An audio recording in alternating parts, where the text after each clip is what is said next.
SX technology uses a patented optimized base system to deliver the active ingredient.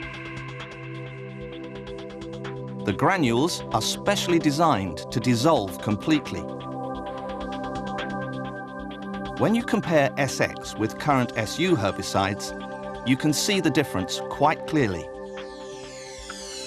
We made up a solution of the new generation SX herbicide in one flask and stirred for 3 minutes. Then we did the same for an equal concentration of the existing SU herbicide.